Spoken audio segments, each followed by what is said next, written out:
আছে, সাধারণ মানুষ রাস্তায় নামছেন, প্রতিবাদে সামিল হচ্ছেন, এটাকে বিজেপি দল সহ্য করতে পারে না। তারা তাদের ফেসিবাদী দৃষ্টিভঙ্গি থেকেই আমাদের অফিসগুলো আবার নতুন করে, আপনারা আগেও অনেক অফিস ভাঙচুর করেছেন, পুড়িয়ে দিয়েছেন এবং অফিসগুলো খুলতে দেন এই ঘটনা আছে। সেখানে লক্ষ্য করা গেছে তারা, আপনারা শুনেছেন যে কমলপুরে 4-5টা অফিস তারা ভেঙে দিয়েছেন মাঝরাতে গিয়ে। তার হোয়াইটও একই অবস্থা করেছে, মেইন শহরের উপর থানার কাছে এই ধরনের ঘটনা সংঘটিত করেছে। এদিকে প্রতাপগড়েও এই ঘটনা তারা সংঘটিত করেছে।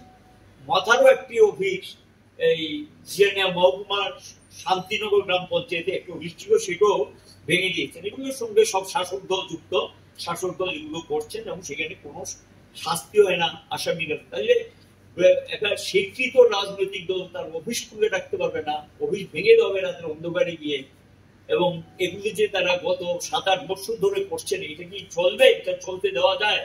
এবং গণতন্ত্রের ল্যাস মাত্র নেই, যে এটা গণতন্ত্রের মুখোশটা আছে, গণতন্ত্রের ল্যাস মাত্র নেই, এটাকেই বলে যে নিউ ফেসিস্ট গভর্নমেন্টের দৃষ্টিভঙ্গির বহিঃপ্রকাশ।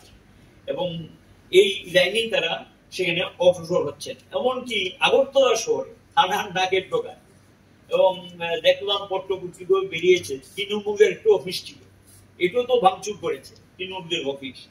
এবং এই লোকে অবস্থা, অর্থাৎ যারাই বিরোধিতা করবে সরকারে বা কথা বলবে তাদের রেহাই, পরিষ্কার বিরুদ্ধে কোনো মত তারা টলারেট করতে পারছে না।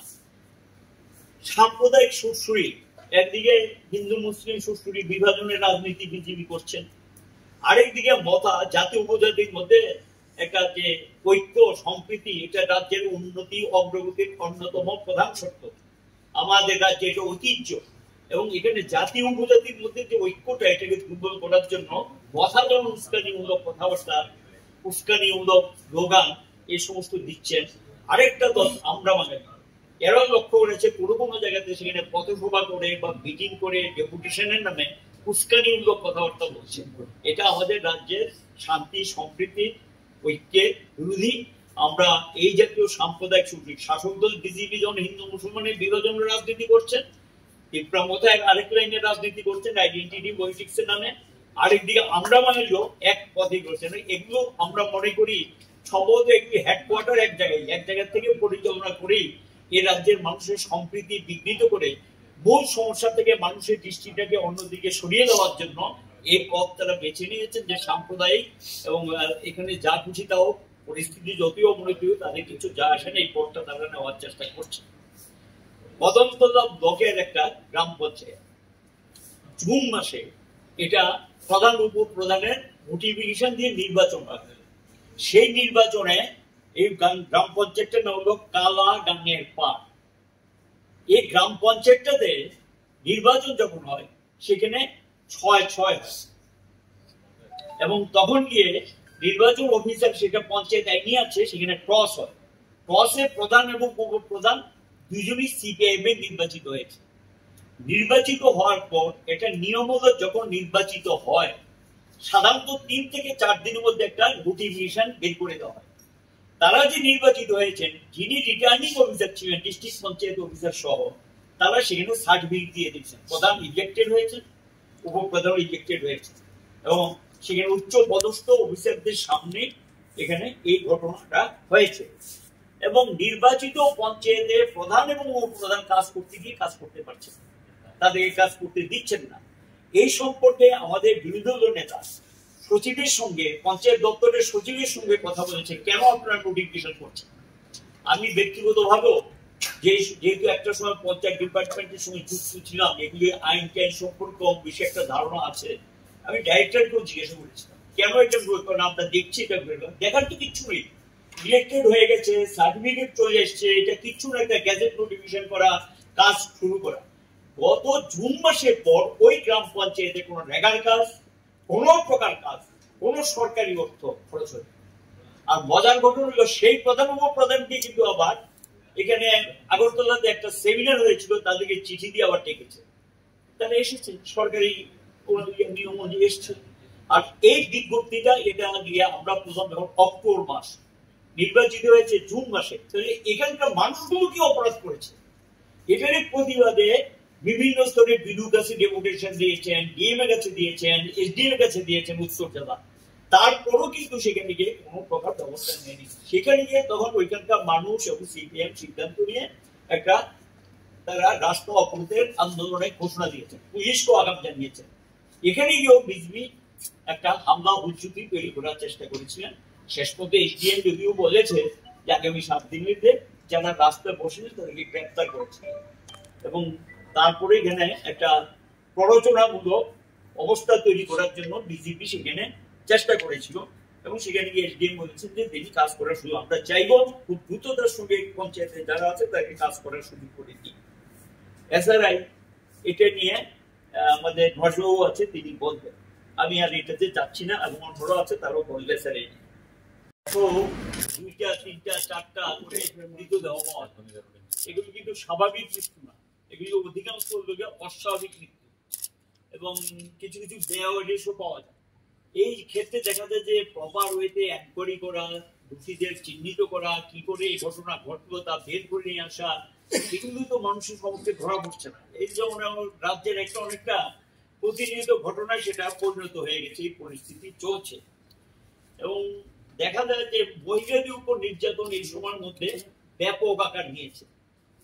আপনারা জানেন উদয়পুরে ঘটনা, একজন মহিলাকে সেখানে পুড়িয়ে মারা হয়েছে এবং মির্জাতে, এবং তারপরে যেটা লক্ষণীয়, সিপিএম এর একজন লোকাল কমিটির সম্পাদিকা পার্টির নারী নেত্রী, তাদের একটা সম্মেলন ছিল, আগের দিন তিনি বাড়ি বাড়ি গিয়ে মানুষকে নিমন্ত্রণ করেছেন। এই অপরাধে তার বাড়িতে তালা লাগিয়ে তিনি এবং তার বৃদ্ধ মাতা বাড়িতে থাকেন, সে যাতে ঘর থেকে বেরোতে না পারে। পরে পুলিশকে জানানোর পর অনেক পরে পুলিশ গিয়ে তাকে উদ্ধার করে নিয়ে আসে। এই হলো অবস্থা রাজ্যে।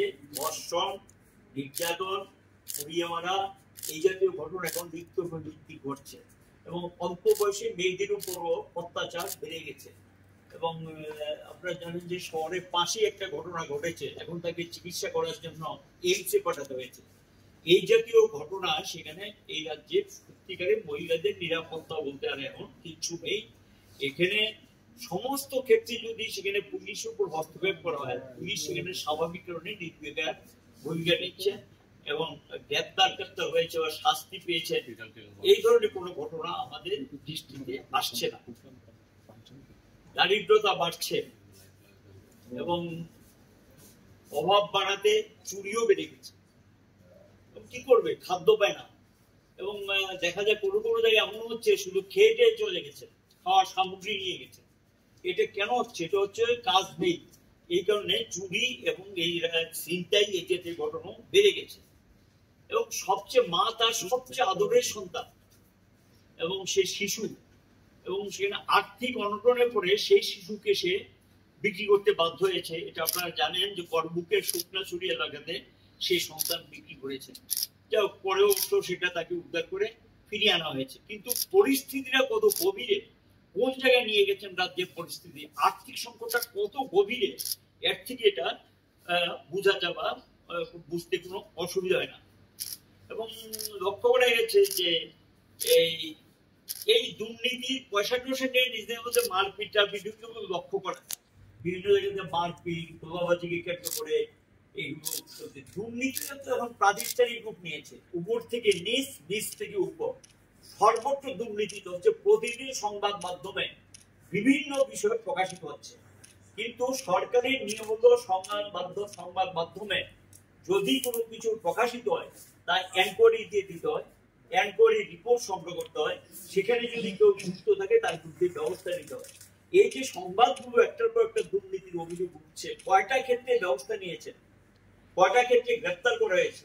ইভেন এই যে এমসি আগরতলা পুর নিগমের যে 16 কোটি টাকা, এটাও তো এখন পর্যন্ত কোনো হদিশ আমরা নজরে পড়ছি না, এবং প্রকৃত অপরাধী ধরা, টাকাটাকে উদ্ধার করা, এগুলো সম্পর্কে কোনো হদিশ। এবং শুধু তাই না, অহরহ সর্বত্র প্রায় সমস্ত ডিপার্টমেন্টে এটা চলছে, এবং এগুলো সময়ের সময় বিভিন্ন গুলো বেরোচ্ছে। আমরা বলবো এগুলো তদন্ত হোক, যারা এগুলোর সঙ্গে যুক্ত তাদেরকে চিহ্নিত করো, ব্যবস্থা নেওয়া হোক, নেবে কিনা সেটা তাদের ব্যাপার। এবং এটা উপর থেকে নিচ যখন ছড়িয়ে যায় তখন স্বাভাবিক কারণে এটা সম্পর্কে বলার কেউ থাকে না, এই পরিস্থিতি সেখানে তৈরি হয়েছে। এডিসি এলাকায় তো চলছে পাল্লা দিয়ে দুর্নীতি, তিপ্রামথাদর এডিসি যা অর্থ যাচ্ছে সেটা নিজেদের মধ্যে প্রায় ভাগ বটরা করে নিচ্ছে। এবং সেখানে তো আরো মানে গ্রামীণ এলাকা, বিশেষ উপজাতি এলাকায় তো খুব খারাপ অবস্থা, এবং সেখানে কাজ নেই, কর্ম নেই, কিচ্ছু নেই। এবং নানা দিক থেকে ইভেন এই যে রাবার চাষি যারা রাবার টাবার চাষ করতেন তাদেরও তো রাবার দাম পড়ে গেছে।